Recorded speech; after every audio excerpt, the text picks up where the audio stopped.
One strategy that's quite simple but also very effective is to ask the model to ask us, the querier, any follow-up questions. So whatever the actual task is, generate me a business plan, or give me feedback on my resume, or write a cover letter, or write me a tweet, or write me code, whatever it is, we can then tell it, here's your task. Before you actually do it, ask me any follow-up questions, and as many as you want, to gather more information, to fill out any holes in the knowledge or any issues in the prompt, and generate the best possible result. This is a nice thing you can add on to pretty much any prompt. Not everyone needs it. I tend to only do this for the more complicated prompts that I'm writing. If I'm trying to get it to draft me text specifically, like for a marketing copy or for a script for a video, things that are a bit more detailed, I'll ask it to ask me questions. But if I'm just trying to get like a translation of something or a quick summary of an article, it's probably not worth going through that process, but it can be useful. So let's try a quick example of this. This is generally more useful on a more complicated prompt where there's a whole bunch of extra information you might not consider. Why not let the model figure that information out and just get it from you?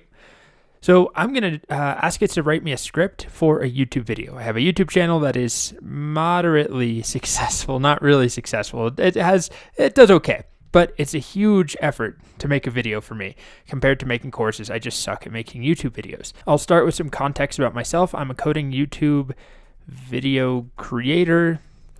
You are an expert at writing scripts for YouTube videos.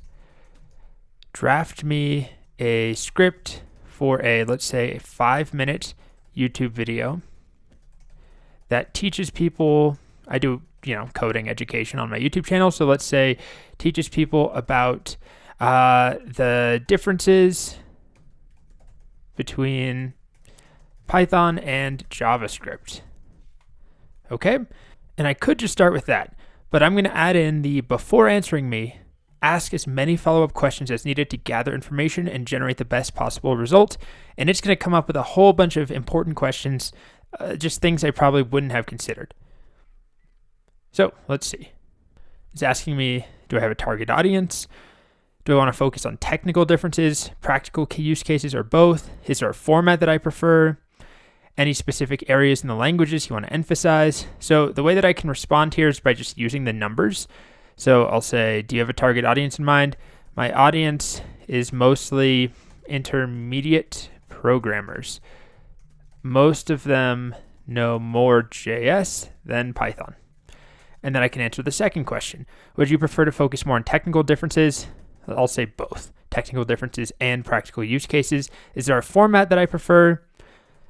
Let's do a direct comparison. Any specific areas?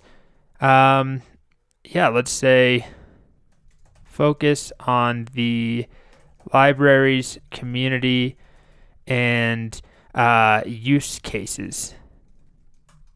5, do you have a specific style?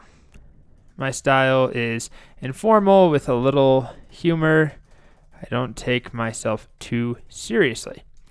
6, is there any prerequisite knowledge you want the viewers to have?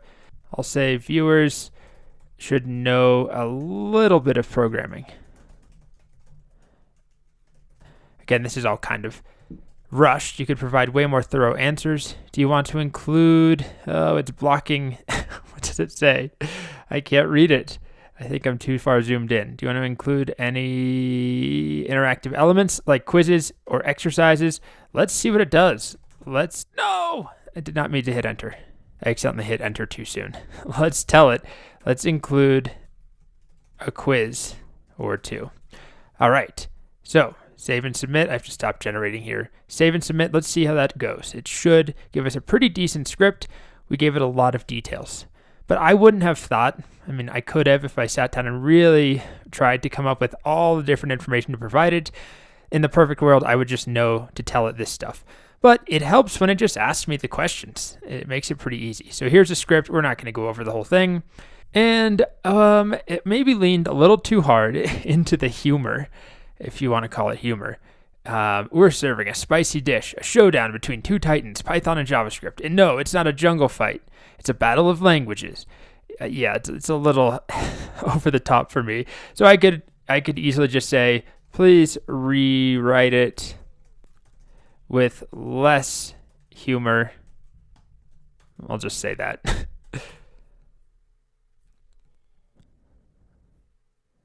And there we go.